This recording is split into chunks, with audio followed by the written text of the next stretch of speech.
தனுஷ் அவர்களுக்கு உடல்நலக்குறைவு ஏற்பட்டிருக்கு அப்படின்னும், அதனால அவரு ஹாஸ்பிட்டல்ல அனுமதிக்கப்பட்டிருக்காரு அப்படிங்கிற மாதிரியான தகவல் தான் சமீபத்தில வெளியாகி இருக்கு. அவருக்கு என்ன ஆச்சு? என்ன நடந்திருக்கு? அப்படிங்கிறது தான் இந்த ஒரு வீடியோல நம்ம பார்க்க போறோம். பிரபல நடிகரான தனுஷ் அவர்கள் சமீப காலமா இயக்குனர் அவதாரத்தையுமே எடுத்திருக்காரு. பவர் பாண்டி, ராயன் போன்ற 2 வெற்றி படங்கள கொடுத்ததுக்கு அப்புறம் இட்லி கடை அப்படிங்கிற படம் எடுத்து வந்துட்டு இருக்காரு. இந்த படத்தோட ஷூட்டிங் ரொம்பவே விறுவிறுப்பா போய்க்கிட்டு இருக்கு. இந்த ஒரு நிலையில தேனி சுற்றுவட்டார பகுதிகள்ல ஆக்ஷன் காட்சிகள் எடுக்கலாம் அப்படின்னு பிளான் பண்ணியிருந்தாரு. தொடர்ந்து அவர் பிளான் பண்ண மாதிரியே இன்னைக்கு ஷூட்டிங்கும் போயிருக்காங்க. ஆனா இன்னைக்கு தனுஷ் அவர்களுக்கு உடல்நலக் குறைவு ஏற்பட்டிருக்கு. இதனால ஷூட்டிங் ரத்து செய்யப்பட்டிருக்கு. சடனா ஷூட்டிங் டிராப் ஆனது அப்படிங்கிறது அங்க இருக்க யாருக்குமே என்ன நடந்திருக்கு அப்படிங்கிறது புரியாம போயிருக்கு. பிறகுதான் தனுஷ் அவர்களுக்கு உடல்நலம் முடியாம போயிருக்கு அப்படிங்கிறது தெரிய வந்திருக்கு.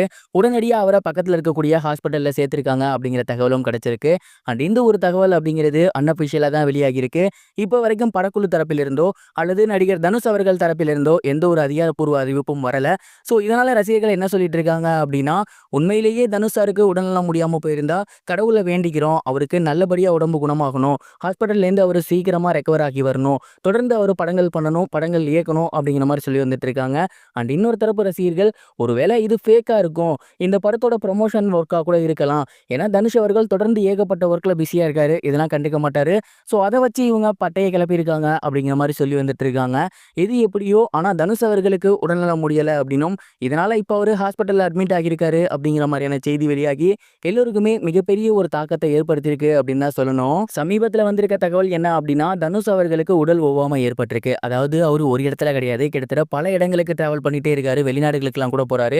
ஒரு பக்கம் நடிப்பு, இன்னொரு பக்கம் டைரக்ஷன் அப்படின்னு தொடர்ந்து ரெஸ்டே இல்லாம ஒர்க் பண்ணிட்டு இருக்காரு இல்லையா? இதனால அவரோட உடல்நலம் பாதிக்கப்பட்டிருக்கு. மிகப்பெரிய அளவில் எந்த பாதிப்பும் இல்லை. கொஞ்சம் ரெஸ்ட் எடுத்தா சரியா போயிடும் அப்படிங்கிற மாதிரி டாக்டர் சொல்லியிருக்காங்களாமா. இப்போதைக்கு 1 வீக் ஹாஸ்பிட்டல்ல தான் இருப்பாரு. தொடர்ந்து அதுக்கப்புறம் தனுஷ் அவர்கள் ஜனவரியிலிருந்து படங்களை இயக்க போறாரு அப்படிங்கிற தகவல் கிடைச்சிருக்கு. நீங்க இதை பத்தி என்ன நினைக்கிறீங்க அப்படிங்கிற உங்களோட தாட்டை மறக்காம கமெண்ட் பாக்ஸ்ல ஷேர் பண்ணுங்க. இது ஒரு புறம் இருக்க, சிவராஜ்குமார் அவர்கள் சிகிச்சைக்காக ஃபாரின் போயிருந்தாரு. இது நம்ம எல்லாருக்கும் ரொம்பவே நல்லா தெரியும். அந்த ஒரு அறுவை சிகிச்சை அப்படிங்கிறது இப்ப ரொம்பவே வெற்றிகரமா நடந்து முடிஞ்சிருக்காமா. கன்னட நடிகர் சிவராஜ்குமார் அவர்களுக்கு புற்றுநோய் இருக்கு அப்படிங்கிற தகவல் வெளியாகி எல்லோருக்குமே மிகப்பெரிய ஒரு சோகத்தை ஏற்படுத்தி இருந்துச்சு. தொடர்ந்து அவர் இதற்காக பாத்தீங்கன்னா ஃபாரினுக்கு சிகிச்சை போறாருங்கிற தகவல் வெளியாகி இருந்துச்சு. இந்த ஒரு தகவலை சிவராஜ்குமார் அவர்கள் உறுதிப்படுத்தியிருந்தாரு. திருப்பதி போயிட்டு மொட்டை போட்டுட்டு அதுக்கப்புறம் அவரு ஃபாரின் போயிருந்தாரு. அப்பவே அவர் சொன்னாரு, இதுல இருந்து நான் மீண்டு வந்துருவேன். ஜனவரி 27 நான் இந்தியால இருப்பேன் அப்படிங்கிற மாதிரி சொல்லியிருந்தாரு. அதை தொடர்ந்து முதற்கட்ட சிகிச்சை அவருக்கு நடந்திருக்கு. இந்த ஒரு அறுவை சிகிச்சை அவருக்கு ரொம்பவே வெற்றிகரமா நடந்து முடிஞ்சிருக்கு அப்படின்னும், இன்னும் கொஞ்ச நாள் ரெஸ்ட் எடுத்துட்டு அவர் இந்தியா திரும்பிடுவாரு அப்படிங்கிற தகவல் வெளியாகி இருக்கு. இந்த ஒரு செய்தி வெளியாகி சிவராஜ்குமார் அவர்களோட ஃபேன்ஸுக்கு மிகப்பெரிய ஒரு ஹாப்பினஸ் ஏற்படுத்தி கொடுத்திருக்கு.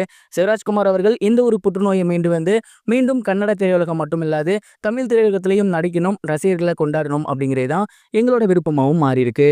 இது வரைக்கும் கனெக்டிங் டிவிக்கு சப்ஸ்கிரைப் பண்ணனா மறக்காம சப்ஸ்கிரைப் பண்ணிக்கங்க. உடனடி அப்டேட்ஸ் பெறுவதற்கு நோட்டிஃபிகேஷன் பெல்லையும் கிளிக் பண்ணிக்கங்க.